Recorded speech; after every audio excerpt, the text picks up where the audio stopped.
Judas and the Black Messiah is a new biographical drama project from newcomer director Shaka King, and it was released theatrically as well as exclusively for streaming on HBO Max. The movie stars numerous leading current-day actors, including Daniel Kaluuya, Lakeith Stanfield, Jesse Plemons, Dominique Fishback, Ashton Sanders, amongst a few others as well. This is a biopic film based on American activist and revolutionary socialist Fred Hampton, who, as chairman of the Illinois chapter of the Black Panther Party, was betrayed by FBI informant William O'Neill. The story follows both Hampton and O'Neill from both perspectives as the two befriend and work together to bring upon change to their community. The film itself took years since 2014 to get the screenplay finalized, approved, financed, and also blessed by the Hampton family. It was eventually picked up in 2019, casted, and shot in just under a month and a half of production. Alright man, I'll just cut to the chase on this one. It's an outstanding hit. There's so much that's done with craft, precision, and some of the year's best acting performances from Kaluuya, Stanfield, and Plemons. At this point, just give Jesse Plemons the movie villain role anytime you need a sadistic, fervent, and uncomfortable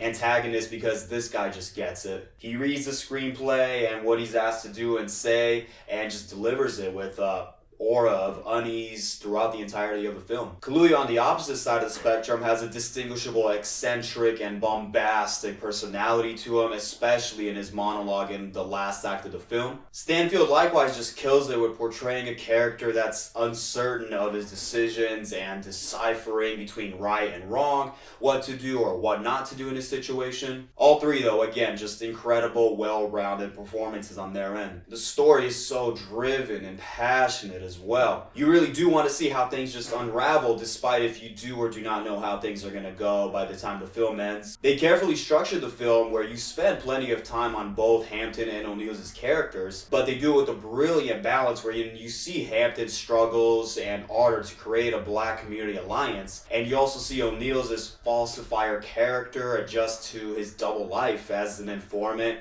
yet admirer of Hampton's movement. And you even see Plemons' character under high scrutiny and pressure from the higher-ups who don't care what he's doing.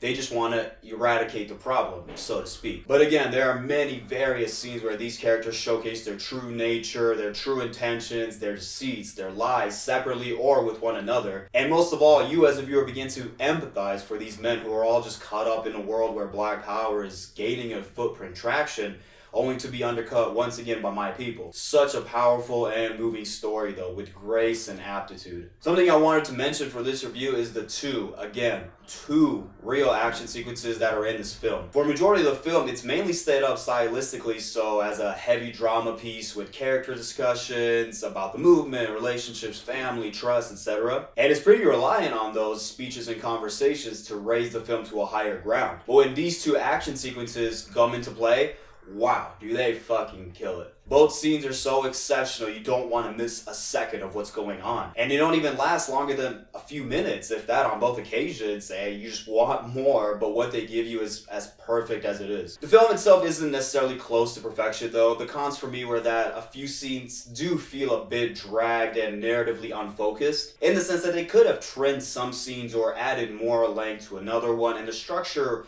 and feel of the movie would keep the same, but you would enhance the film as a whole with even more, furthermore, zealousness. I also do think that for a while, the film takes a little while to pick things up. As the first 30 minutes or so, it's murky on exposition and just gathering interest from the viewer. That's not to say the introduction is bad per se, but rather that once the ball gets rolling, it's rolling at 80 miles per hour. It's just a Sisyphus approach to get to the top, and then just let the story finally go. With everything said though, just check this one out. I mean, plain and simple, it's a really great film with vigorous acting, astute storytelling, and one hell of an ending. I won't say much on this, but the ending has one of the best off-camera, or off-screen, I should say, deaths that I've seen in quite a while. I give Judas and the Black Messiah a solid 8, and again, recommend it to anyone that really just has an HBO Max account, or if you want to see something currently in theaters, this is definitely worth the matinee. Until next time, hope you all have a great rest of your February.